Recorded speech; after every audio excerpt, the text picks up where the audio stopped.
return heard around the world as we have WrestleMania Night 1. The first night is officially in the books as we have the lasting image of the new Paul Heyman guy, Seth Rollins, as Paul Heyman not only betrays his longtime best friend, CM Punk, but he also betrays his wise man, the OTC, the tribal chief. And we have a new duo with potentially more on the way, ending WrestleMania 41 Night 1, as you can see right there. That wonderful image of Paul Heyman, or as we like to call Paul Shaman. Oswald Cobblepot strikes again, the Penguin, and Seth freaking Rollins, the architect, burns it down and will rebuild it in his image. We're going to talk all about it. We got the WrestleMania 41 review. I got the matches. I'm going to go down them real quick, good, bad, ugly, give you the run times. Doing a review. So, guys, hit the subscribe button if you're new. Hit the like button. Hit the bell. Comment down below your favorite moment from night 1, what you're looking forward to for night 2. And if you're new here, like I said, subscribe. We do watch-alongs. We do weekly wrestling content. And, of course, other sports as well. But WrestleMania, the Super Bowl of professional wrestling. Like a lot of the community, a lot of us were underwhelmed. A lot of us were led astray by the build to WrestleMania. We get to the fact that this year the Royal Rumble was moved back because they don't want to compete with the NFL playoffs. More time for the build. This was officially coined as the road to WrestleMania. Obviously, Triple H kind of put his foot in his mouth and he said, oh, Netflix is the official road to WrestleMania. And that show really didn't do much to really satisfy we as fans, we as the hardcores, we as the diehards, we as people who keep up with the product. Wanted to see and feel with the big debut on Netflix, the Royal Rumble, Elimination Chamber, and WrestleMania back to back to back. But obviously, WWE doesn't cater to the hardcores; they cater to the mainstream people. And the Raw on Netflix debut was a dick swinging contest. You showed your celebrities, you had your appearances, but it really didn't do anything to really make us feel, really make us know that we are officially in WrestleMania feeling season and give us that feeling of, oh, shit is about to get real. Because last year, obviously Dwayne, but a lot of even the undercard matches were built up well. And obviously with Nick Khan and WWE, TKO, Ari Emanuel moving WrestleMania back a few more weeks, that could have possibly harmed the overall product because WrestleMania would have probably been a week or 2 weeks ago. But I'm not going to lie to you. I'm going to be honest with you guys. I'm always honest with you guys. WrestleMania 41 up until the main event felt like a super show. It felt like a super episode of Raw, SmackDown, a Saudi show, a B-level pay-per-view with the spectacle, the arena. The crowd was hit or miss, and I know it's WrestleMania. I know it's Vegas.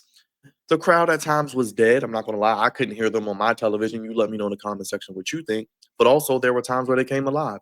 So the crowd was up, they were down. I guess you can expect that from a Vegas crowd. I'm sure it was a long day for a lot of people, a lot of events, NXT in the morning, the Hall of Fame was late last night. So I get it. I get it. But when you got 61,000 plus in the building, sometimes it didn't feel like it. And obviously it was not a sellout. So don't believe that propaganda because you could clearly see empty seats in the arena. You could clearly see empty seats on television, in the rafters, in various places throughout. But, you know, WWE charging these outrageous, ridiculous prices for tickets when we're in not the best economical situation as American citizens, no matter how you feel about it, isn't the wisest thing to do. Then gloat about it, then have a PR nightmare of a week where you go and do these media rounds, Nick Khan, Paul Levesque, and you kind of, yeah, you take shots at people who've taken shots at you, but this is your biggest event of the year. Focus on that. Obviously, we get the heel turn of John Cena at Elimination Chamber. Then after that, we kind of were back where we were. We didn't get The Rock again. We don't get the explanation of why John Cena sold his soul to The Rock. But we get to night 1 and we see why 3 of the biggest names in the industry. We see why Seth Rollins, CM Punk, Roman Reigns is the main event with Paul Heyman involved. You see why this was built up. And you can see why this probably was one of the main events planned. You think about Vegas, you think about slot machines, those things comes in threes. So you have a main event triple threat match. No, not anything on the line. No, not a number one contendership. No, but the story, the history, the long-term vision coming to fruition of Paul Heyman, yet again, risking it all, turning not only on his best friend, turning on the tribal chief, his wise man, as his wise man, and aligning with Seth Rollins. Now, is this the end? Do we get more on night 2? We obviously got Cody and Cena tonight, which I'll get into, but that lasting image, that lasting moment of WrestleMania Night 1 made all of the lackluster or underwhelming aspects of it perfect. And I'm very, very happy that we got that moment.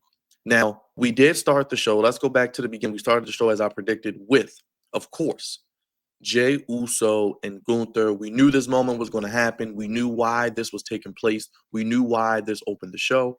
We know Jey Uso isn't the best person in the ring. We know the build hasn't been the great over the past few weeks, but over the past few weeks, they've really leveled up with in regards to really making us care and really making us feel regarding this feud. There was only one right outcome. They had the right outcome. They only went 16 minutes and 30 seconds. I kind of feel like the match never really hit the second. Well, I think it hit the second gear, but I don't really think it hit the third gear. So with that being said, I really, really, really wished we got a little bit more as Gunther's title reign ends at 259 days. But as you can see, pretty much Jey Uso made Gunther tap out. He made Gunther tap out as he joins Ilya Dragunov as one of the only people to literally make Gunther tap out in WWE. I'm going to quickly show the clip here, but you can see that Gunther did tap out. Gunther did lose his title, as we all predicted, as we all pretty much saw what would happen, and we pretty much as you can see, Gunther tapped out right there. As you can hear Michael Cole on the call. We knew this was the moment. Jey Uso, we know Mania is all about moments. We know Mania is all about, oh, let's get the yes movement. We know Mania is all about the Daniel Bryan yes movement, the Kofi Mania. We know it's about those types of movements. We know about WrestleMania 6, where Lex Luger defeats Hulk Hogan and wins the WWE Championship. There are a lot of ways that this match could have been built up, could have been a stipulation, but we know Jey Uso isn't the greatest in the ring. We know Jey Uso has his limitations, but he has the charisma, and that is a piece of the pie that WWE holds his value as much as anybody.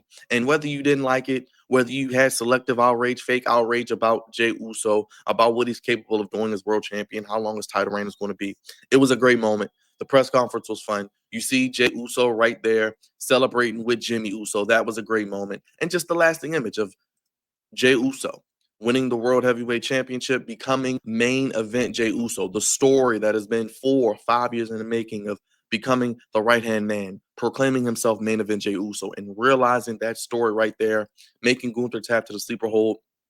Gunther doesn't have a bad match. I don't know where Gunther goes from here. I don't know what he does next, but I do think there's a situation where we maybe get Gunther and Ilya Dragunov. We could do Gunther and Goldberg. I don't know what Gunther's going to do next. I probably would move him to SmackDown personally, but he doesn't have bad matches.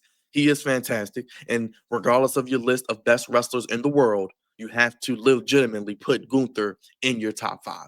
There is no question about it. There is no debate about it. You cannot do anything and deny the ring general. No, his title reign wasn't the greatest like it was with his Intercontinental Championship run, but this man has been a champion over 80% of his time on the main roster. This will be the time to really explore his character, really build him up, and I really think develop Gunther into the final boss that we know he can be, like Roman Reigns was when he was a heel. WWE doesn't really have that right now. Looks like they're pushing that with Cena, maybe The Rock, maybe with Seth. And this kind of ties in because Jey Uso now is champion. Where does Jey Uso go next? Could it inevitably lead to Seth Rollins being the one to dethrone Jey Uso? And then from there, does Roman Reigns, because the tribal chief, the OTC, come in to save the day and defeat Seth Rollins finally one-on-one, maybe at a SummerSlam, and take the title from Seth Rollins? That's one way they could go about it. But 16 minutes, 30 seconds, did what it needed to do. Felt maybe like a Raw match. Could have gone another 4 or 5 minutes. Didn't really hit the third or fourth gear, but Jey Uso brought out a powerbomb, brought out the sleeper. It wasn't just a super kick fest. I don't really like his spears, but the entrance, having the Raiders cheerleaders, having the yeet flags, the dancers, it was a fun, fantastic moment. And I'm not going to forget this moment because it's well-deserved for a guy, like I said, we've seen built up, known as a twin, thing 1, thing 2, Uso 1, Uso 2. He eventually rises through the ranks, becomes Intercontinental Champion. And now he's world champion. And that is what WrestleMania is all about, ladies and gentlemen. It's about moments. And we saw that with Jey Uso and Gunther. And I'm intrigued to see what they do next. I'd probably move Gunther to SmackDown if possible. Jey Uso, I think, inevitably will drop that title to Seth Rollins. But it'll be a great moment on Monday, seeing him come out, yeet with the title. And I think he keeps it till maybe at least, Money in the Bank. Let's keep it moving. We had our next match, which was pretty much a Raw match. Only went 9 minutes. A lot of these matches only went 9 minutes. So 9 minutes, 15 seconds was the New Day and the Viking Raiders. No heat coming in. No story. New Day heel turn has been a disappointment. We thought we were going to maybe get something with them and Big E. He didn't even come out. New Day defeats the War Raiders to become tag team champions. Felt like a Raw match. No heat. Crowd wasn't into it. This is one of the times where you can see them kind of dead. But Kofi and Xavier, I think, haven't been tag champs in, I believe, like 4 years. So seeing them as a heel duo since the beginning, the infancy stages of the New Day, is fantastic. They become tag champions, well deserved. I'm already booking the New Day. I'm already calling up Fraxium on Monday Night Raw. They lost to Hank and Tank on NXT Stand and Deliver in a fantastic match. And I must say, got to give credit to NXT. I'm not the biggest NXT fan. I watch it weekly. I watch the big PLEs, but up until the main event, NXT was a better show than WrestleMania Night 1. So big up to the NXT men and women, especially the tag match, the last two matches, the women's fatal four-way, and the triple threat between Oba, Trick, and Javon Evans. Javon Evans really showed off and did an amazing job. But the New Day win here. Where do they go from here? The Raw tag team division is worse than the SmackDown tag team division. Why wasn't the SmackDown tag team division showcased on WrestleMania that had a legit story and interest? This is a way to, I guess, hopefully rehabilitate the New Day's heel run. Kofi and Woods deserve it.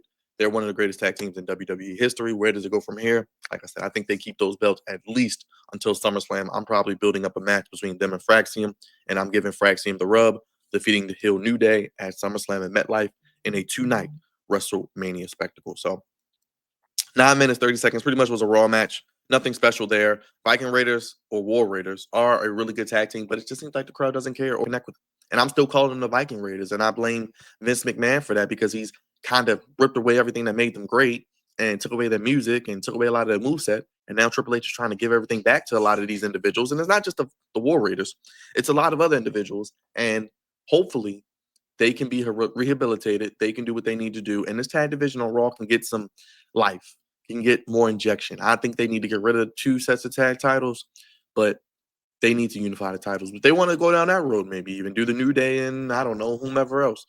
But if we're just keeping it on Raw, I would do New Day, Fraxium, or either the New Day and the Creeds, and one of those 2 teams take the titles from the New Day. But I'd probably do Frax. If we're going to give the New Day, obviously, a lengthy title run, which I'm sure we will, I'm going with the New Day and Fraxium at SummerSlam. Then from there, we got a brand new entrance from Miss Naomi. Man, she's been one of the bright spots on the women's division. The heel turn has been fantastic. The caution tape, like I said, she got new music, she got a new presentation, a new look, a new entrance. And I don't know why, as you can see here, her coming out to the entrance here, as she's going to actually go through the caution tape, which I thought was a nice touch. And you see the outfit, she looked fantastic. Why did Naomi lose here? This was maybe my most questionable decision of the night. This match only went 9 minutes, 20 seconds. Obviously, it's Jade Cargill, her first marquee singles match. I think she's only lost to Liv Morgan. I'm not surprised Jade won because obviously we can see WWE is high on Jade. It looks like they were teasing even Jade and Charlotte back to when Charlotte and Jade first interacted, when Jade first got there. Jade defeats Naomi with the jaded, clean, no foolery, no interference. I thought we would maybe get Lash Legend and Jakara Jackson with Naomi to give her the heel win, maybe extend this feud. But yeah, you repackage Naomi, you give her new music, you turn her heel, and then her first marquee major match, first women's match in WrestleMania history, not for a title on the undercard in WrestleMania's 41-year history. And we have Naomi lose clean to Jade. Stupid. Just stupid. Now, everything you put into Naomi, I don't believe in. I was advocating for Naomi not only to win this match, obviously Jade could ultimately win the feud, but I'd put Naomi either in Money in the Bank situation, maybe World Championship situation. I said have Naomi go out there and squash Chelsea Green, maybe have her keep the United States Championship till next year's WrestleMania. Then you put Jakara and Lash as tag team champions. Or if you wanted to have Naomi win the US title or win Money in the Bank, you could do that. But like I said, also, you could have had Naomi go into next year's Royal Rumble, win that, and go into WrestleMania next year in main event and or challenge for a women's title because the Royal Rumble doesn't guarantee a main event anymore, as both Royal Rumble winners were on the same night and not in the main event. But you could have Naomi win the Royal Rumble next year and go to Mania in New Orleans and win the championship on the women's side there.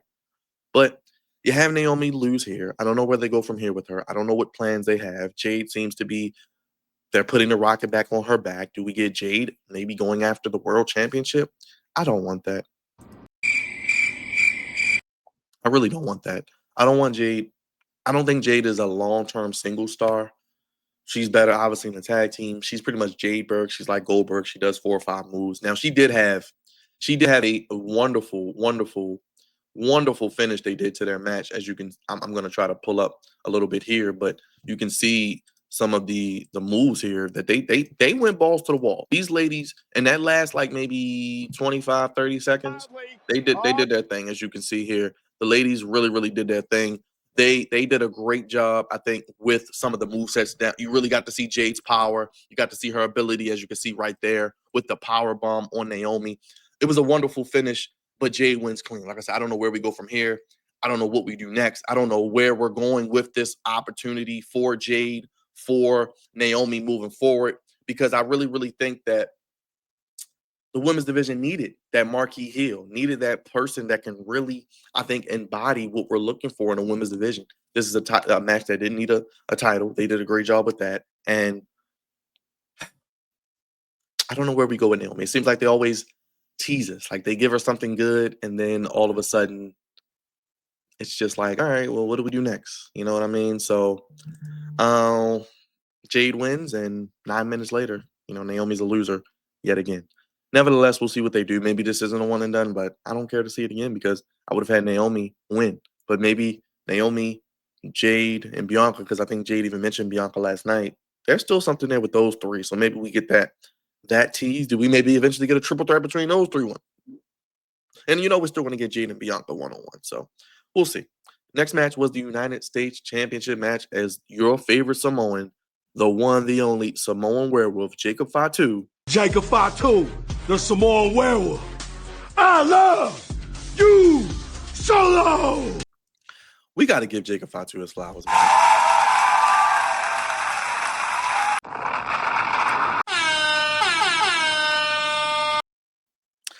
Gotta love Jacob Fatu. I mean, he is your new United States champion. I'm not going to argue with it. It's the right decision. I don't care. LA Knight only had a 43-day reign.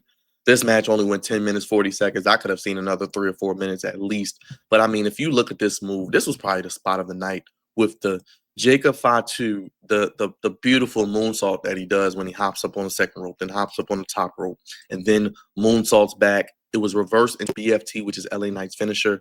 As you can see here, what a beautiful, beautiful, beautiful display there from LA Knight as he gets the near fall. Jacob Fatu defeats LA Knight clean. Solo Sikoa was out with Solo in the beginning. So it looks like we're heading to Jacob and Solo, obviously, for the United States Championship eventually. Do we get a situation where Solo says, hand me over the title, and Solo doesn't do it? And Jacob doesn't do it, and he hates, I don't love you, Solo, no more. I hate you. Do we get an evolution situation where Solo, does the thumbs down? I don't think, well, people are cheering for Jacob Fatu. He's a heel. He's a babyface. He's a tweener. He's just fantastic. He's one of the best parts of the show.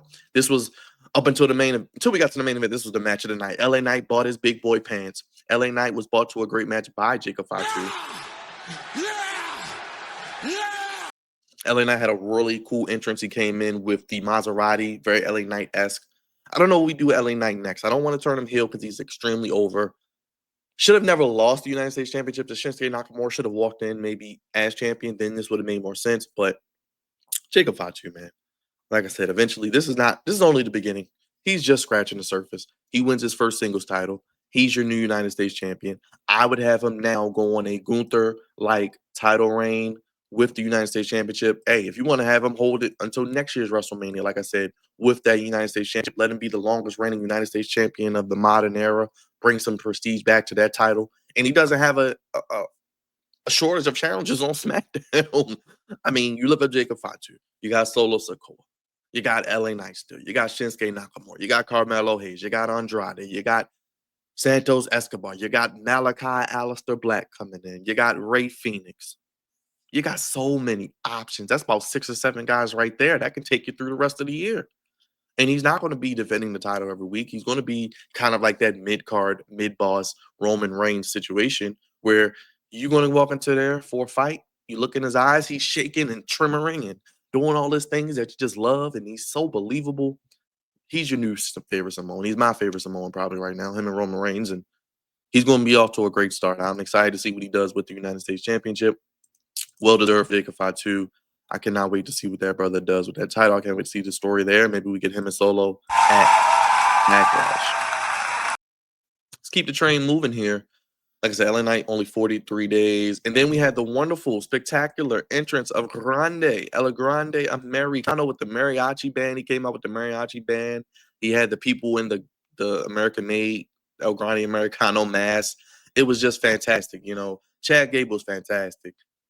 Rey Mysterio was taken out on Friday, replaced by Rey Fenix. So Rey Fenix in 3 weeks gets his WrestleMania moment. He was in the Andre the Giant Battle Royal Memorial Battle Royal, and you see right there, Rey Fenix and El Grande Americano. That's going to sell itself. 7 minutes, 55 seconds. I wish we could have gotten maybe at least 10 minutes of this. Like I said, could the New Day and War Raiders gone another 2 or 3 minutes? Yes. Could Jey Uso and Gunther gone another 2 or 3 minutes? Yes. Could Jade Cargill and Naomi maybe gone another minute or 2? Yes. Jacob Fatu and LA Knight, like I said, was the second best match of the night, best match of the night so far up until this. And maybe we could have gotten that another 3 or 4 minutes. But nevertheless, man, it was fun. It was an entertaining match. We know the El Grande Americano character has a short shelf life. And honestly speaking, I think it's a situation where we were probably going to get Grande Americano winning regardless. And he beats Rey Fenix. Rey Fenix first loss on the main roster. Obviously, it's due to the steel plate in his head, kind of like Lex Luger back in the day with the steel plated elbow. So he puts it in his mask. He does some fantastic moves. I'm going to try to find the move, if I can, of El Grande Americano. But, I mean, the entrance was fantastic. It was just a great thing to see. And I'm so impressed with Chad Gable. He can do no wrong. This brother can do no wrong. He's him. He's him. He's great. He wins here. Obviously, the story's not done. I think it goes into Backlash. Do we get a mask versus mask match maybe with him and Rey Mysterio? Do we get a situation where we do the Doink the Clown where we have 2 of them on the screen? Where we get a situation where he's unmasked and it's not Chad Gable, and you know we can keep the lore going. But I think this can go until at least Backlash, another 3 weeks, where we can do a mask versus mask match if Rey is cleared. If not, you can do it versus Rey Fenix, and Rey Fenix can get his win back and unmasked eventually, or have Rey come out and assist Rey Fenix, and then he can unmask El Grande Americano, because that would be just sentimental. Or if, like I said, if he comes up and it's literally not him, that would just be so cool. Let me show y'all this real quick. I do want to show y'all the wonderful 450 senton that Grande Americano did for Phoenix. Let's see, here we go. Or so do I at Grimace. Beautiful 450 senton. Like, Chad Gable is him, man. He is so good at what he does. He can take any gimmick, just like Kurt Angle back in the day, and make it fantastic. He does a great job there. He gets the win in 7 minutes. He needed it. Chad Gable, obviously not Chad Gable, but Chad Gable deserves a WrestleMania moment. He's been kind of one of the forgotten people since he re-signed, and Triple H has kind of fumbled a little bit. Remember the Otis feud? They had so much potential there, and they didn't capitalize on. I could see maybe Chad Gable and American Made if they're going to move them to SmackDown.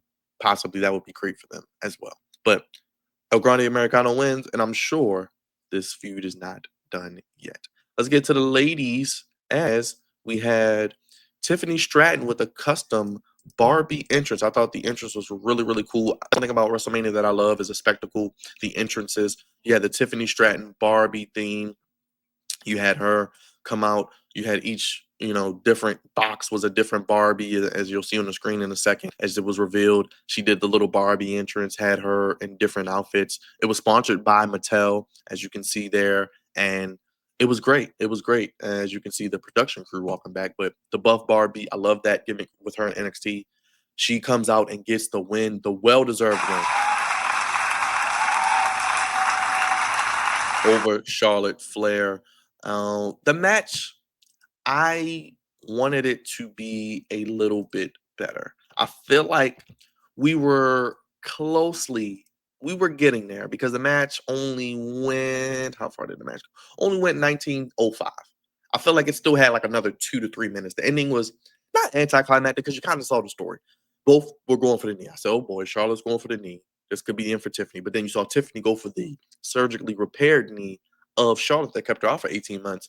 And inevitably, she gets the win clean over Charlotte. And Charlotte, we were joking about it. We were like, well, Charlotte and Tiffany look just alike. They both had on pink. They both kind of had the Barbie thing going. You see Charlotte with all her pyro. She had the Rolls Royce entrance. So, like I said, the entrance, the spectacles, I love that about WrestleMania. I thought those were cool. I thought the stage setup was pretty cool. I kind of wish they brought the cards down a little bit with the matches on them. But I thought it was pretty cool, like when certain matches, like the main event, when they had Roman Reigns walking to the head of the table as a family. I'll get to that in a second. But looks like Tiffany had her tooth knocked out even. But you see Tiffany Stratton pretty much was able to block Charlotte Flair's attempt, work on the knee. She hits it with the prettiest moonsault ever and gets the 1, 2, 3, and is still your women's world champion, 106 days as champion. This was only her fourth title defense. So really, Tiffany Stratton is really just getting going, really just hitting her stride. And maybe this could be something that could help elevate her title run because her title reign has been kind of mid. So with that being said, Tiffany deserved to win. Don't know where she goes from here. Is this a one and done? Where does Charlotte go next? Because I think it's inevitable. I'm willing to bet that this year at some point, Charlotte is either one or two things. She's going to get her win back in some form of fashion, and Charlotte Flair will be women's champion probably before the end of the year. I just feel like that's still going to happen inevitably. Could she be the one to dethrone Tiffany? She seems like the leader in the clubhouse right now. Obviously, I don't want to see another match, but you can kind of tell these women don't like each other. There was some sandbagging. You could tell they weren't really selling fully for each other, Charlotte at least. And Tiffany got her teeth knocked out. Looks like she got them put back for the post show. But Tiffany Stratton above Barbie. She's not just a Barbie guy. She may look like a Barbie, but she wrestles like a badass. Okay, she's one of the best. I love Tiffany, and Ludwig Kaiser wasn't on the card, but he should be a proud man today.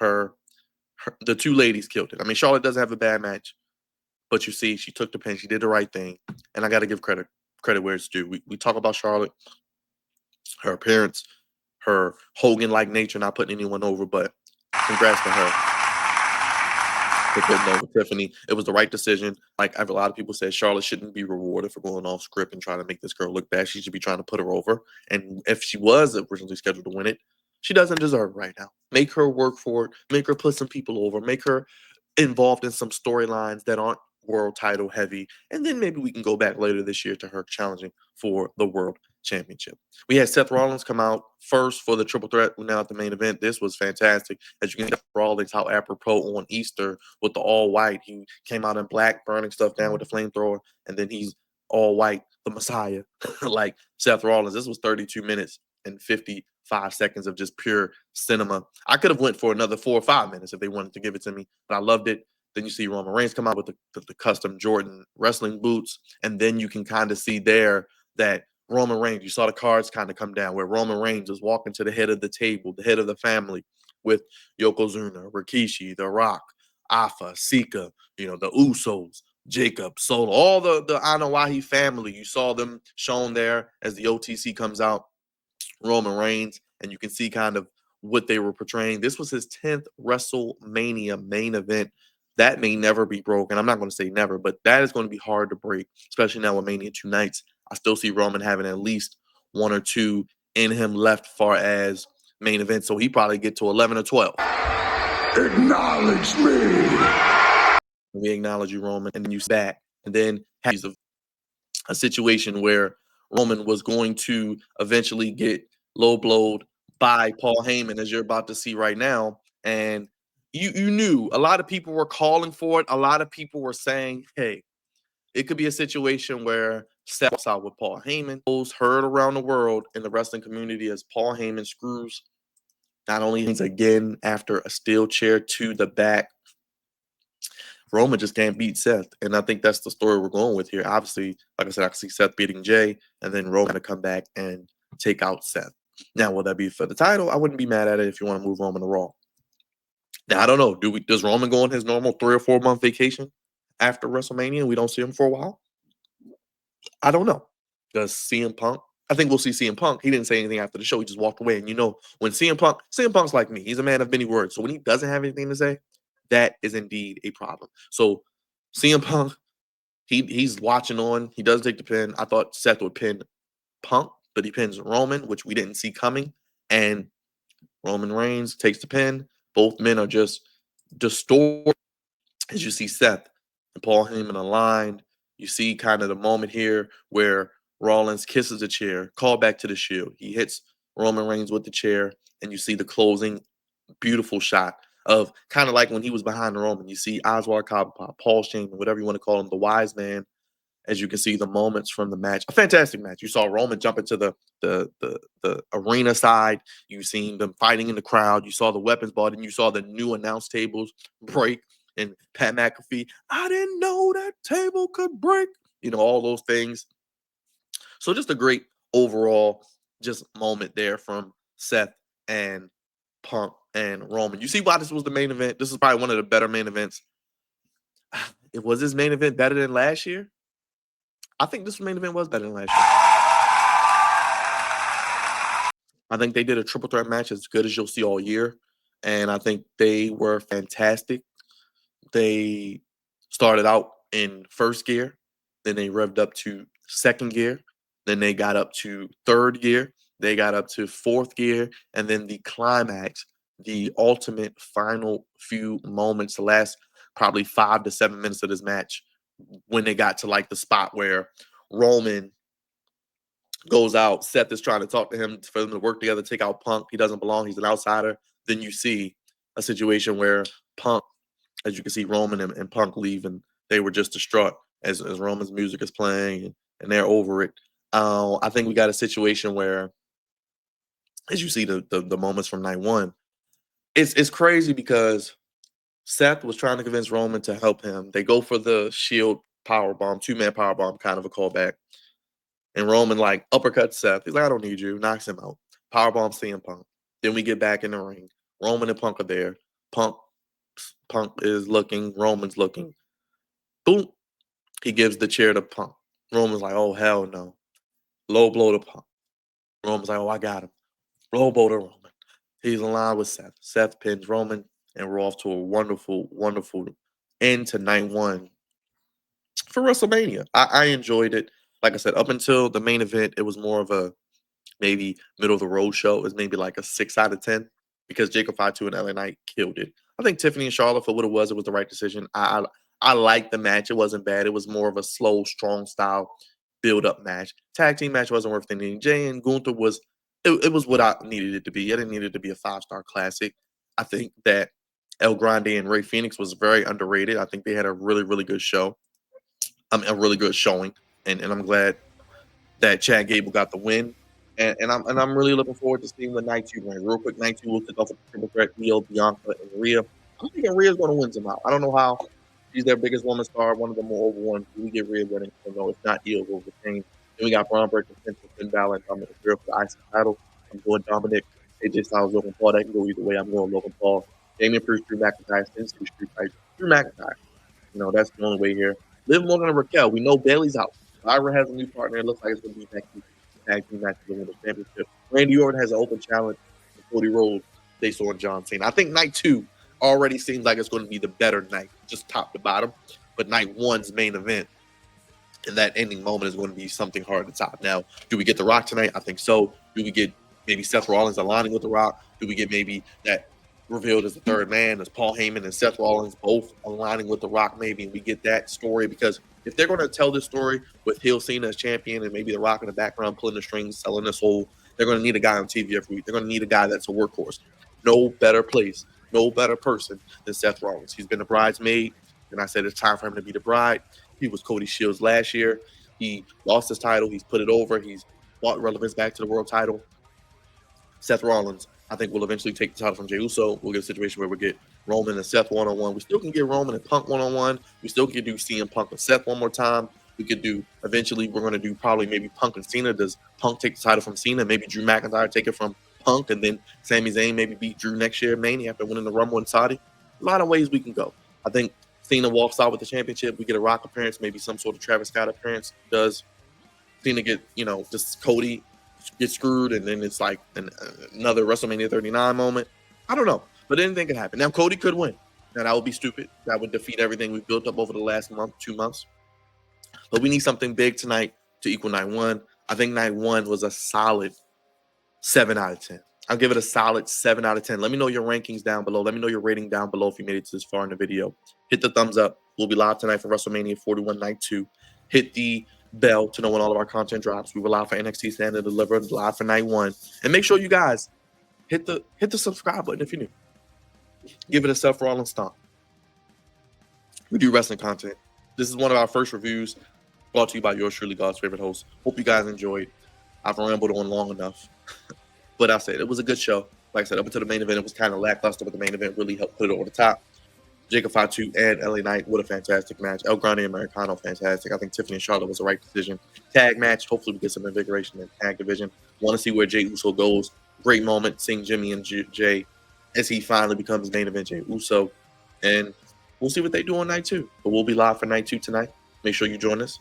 And make sure you enjoy this WrestleMania Night 1 review. I'll see you when I see you with more content on the Flex Zone podcast. Only place giving you sports how you want it, when you need it.